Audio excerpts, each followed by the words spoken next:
Congresswoman Sheila Jackson Lee claimed several times during a hearing that 4 members of the Trump campaign were the subjects of Foreign Intelligence Surveillance Act, FISA, investigations. Lee's claims have not been publicly confirmed, but were also not explicitly denied during the hearing in question, with a Justice Department lawyer cautioning against the discussion of classified information.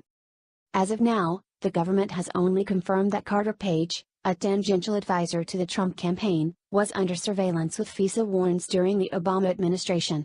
The warrants were reportedly obtained citing the discredited anti-Trump dossier produced by Fusion GPS and funded by Hillary Clinton's campaign and the Democratic National Committee. Lee made the claim about FISA and the 4 Trump campaign members while she was posing questions to former Attorney General Loretta Lynch during the December 2018 House Judiciary Committee hearing. A transcript of the hearing was released online last week. During the hearing, Lee posed the following question to Lynch, referencing George Papadopoulos, Paul Manafort and Michael Flynn as also being under FISA investigation, emphasis added. I want to talk about the spring, summer, and autumn of 2016. Carter Page, at the time, was suspected of being a Russian asset. George Papadopoulos had told the Australian ambassador that Russians had Hillary emails. Paul Manafort had been named Trump campaign manager. Michael Flynn was Trump's chief national security advisor and foreign policy advisor, and just yesterday, had a continuance in his sentencing. One thing that all of these persons had in common was that each was the subject of a FISA court investigation, which we now know, and all were directly connected to Trump. As Attorney General, you had the authority to oversee FISA application process. Is that correct? Yes, was Lynch's reply. Lynch did not dispute Lee's claim about 4 Trump campaign officials being under FISA probes before Justice Department lawyer Bradley Weinsheimer interjected. I would object to that question as it potentially gets into possibly classified information, and also equities in an ongoing investigation, Weinsheimer stated, notably also without denying Lee's claim. The conversation continued as follows.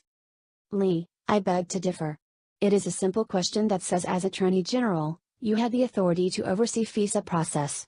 It did not ask in particular about any individual name. Mr. Weinsheimer, the preface of your question leads into the final question you asked, and I wouldn't want this witness answer to be in any way interpreted as agreeing with any part of the preface of the question. Mr. Nadler, the preface of the question being that as Attorney General, you had the authority to oversee a FISA application, is that? Mr. Weinsheimer, no, the preface of the question was all of the indications about the various people that may or may not be under investigation, okay, the whole lead up to the question. Again, Weinsheimer does not specifically deny the claim about FISA investigations of 4 people tied to the Trump campaign. Instead he used phraseology referring to various people that may or may not be under investigation. Lee pressed on, wrongly implying that the names of Manafort, Flynn and Papadopoulos are in the public domain in relation to FISA investigations. She states, if I may recite, these were simply statement of facts that are in the public domain. They are in the newspaper about Mr. Page, Mr. Papadopoulos, Mr. Manafort, Mr. Flynn. I can simply ask with the idea of the Attorney General's authority, does she have authority over FISA applications? That is a simple question. Weinsheimer replies, I have no objection to that question. The attorney then says that only Page's FISA warrants are in the public domain, once again not denying that there may have been other FISA investigations. In late October 2016, then FBI Director James Comey signed the first of 3 successful FISA applications to obtain warrants to spy on Page. The second and third were renewal applications, since a FISA warrant must be renewed every 90 days. Weinsheimer schools Lee. There has been a public release of one FISA application that relates to Carter Page. If you wanted to ask a specific question about that, I wouldn't have an objection to it, but just because something is in the public domain does not mean that as the former Attorney General, this witness can talk about it, because it could relate to classified information, and it could also affect equities relating to an ongoing investigation. Lee retorts that all 4 names are in the public domain. Well, let me work to compromise in response to your concern, but to put on record that I am not asking the Attorney General about the details of FISA.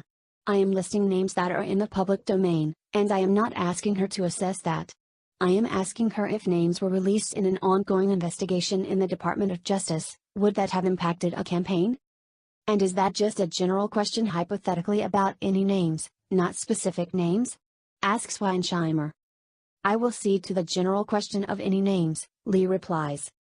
Finally, Lynch answers the question but doesn't say anything about Lee's claims of 3 other Trump campaign members being under FISA investigation. She replies, yes. Thank you, Congresswoman. Certainly, the release of the names of anyone under investigation or particular surveillance can do great harm in a number of ways to that person's reputation, to people's trust in the department's ability to maintain confidences, and if anyone were, in fact, affiliated with a campaign for office, certainly there could be aspersions cast on the campaign because of their affiliation, as well. Later in the testimony, Representative Jim Jordan, Republican Ohio, said that he was told by the FBI director that the agency previously opened investigative files, but not FISA applications, on 4 individuals, some associated with Trump's 2016 campaign. Jordan stated, they opened a file on 4 individuals. My understanding is, if we can correct the record, not a FISA application, but a file on 4 individuals.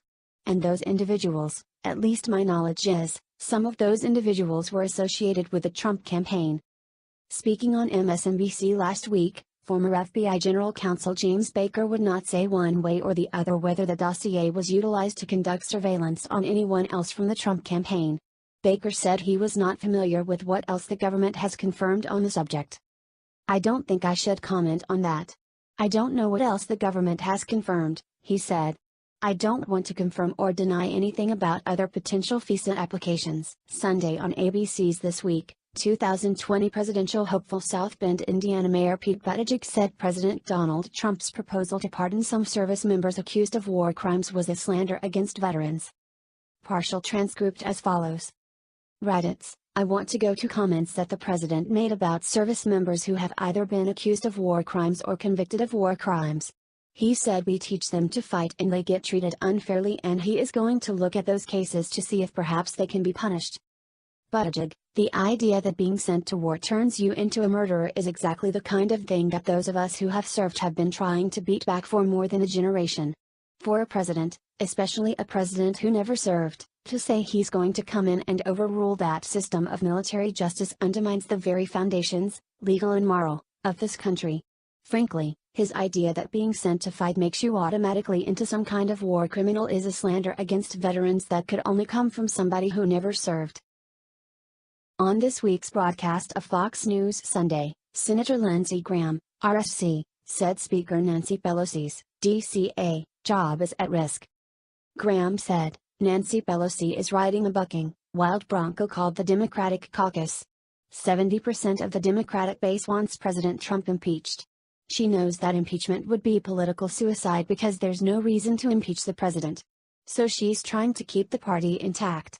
If she goes down the impeachment road, Republicans take back the House, we keep the Senate, President Trump gets re-elected. But her job is very much at risk. So what I think is going to happen here, I think that she's going to be driven towards, if she goes down that road, it will be suicide for the Democratic Party. He added, from President Trump's point of view, I disagree with the idea that you can't work with them while they're doing things like this. You have to work with him. If you can't control, Mr. President, what the Democrats do, but you can control what you do, and you need to leave this country to better bridges and roads and lower prescription drug prices. They say no to you, that will help you. They say yes with you and work with you, that will help the country. So I don't believe that the idea of working with the Democrats should be taken off the table because they're going too far. Failed presidential candidate Hillary Clinton on Saturday falsely accused President Donald Trump of spreading a doctored video of Speaker Nancy Pelosi. Clinton said Trump had posed a constitutional crisis to the country. Just look at what's happened in the last 24 hours. The president and his cronies have been running around spreading a doctored video of Nancy Pelosi, she said. Now it is sexist trash, but it's also a sign that Trump is running scared. Clinton commented at a Harris County Democratic Party event in Houston, Texas, and triumphantly shared a video of her own speech on Twitter. On Thursday, Trump shared a Fox Business highlight video of Pelosi's rhetorical stammers during a press conference and suggested that something was off about her speech, as she held up 2 fingers while listing off 3 points. Trump said Friday he was responding in kind to Pelosi after she suggested that the president was unwell and called for a family intervention. She made horrible statements. She knows they're not true. She said terrible things.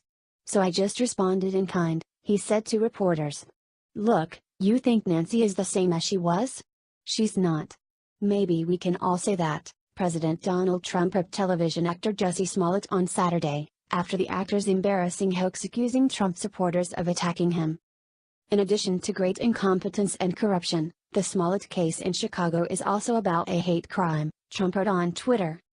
Trump commented during his trip to Japan, at about 5:43 a.m. where he was staying. He referred to Smollett's phony story that he was attacked by two Trump supporters who shouted, "This is MAGA country," before they accosted him in the city of Chicago. That turned out to be a total lie, had nothing to do with MAGA country, Trump wrote. Serious stuff, and not even an apology to millions of people. Although Chicago prosecutors dropped the 16 felony charges against Smollett for staging the fake attack, an Illinois judge ordered Thursday that his criminal case file be unsealed for the public to see.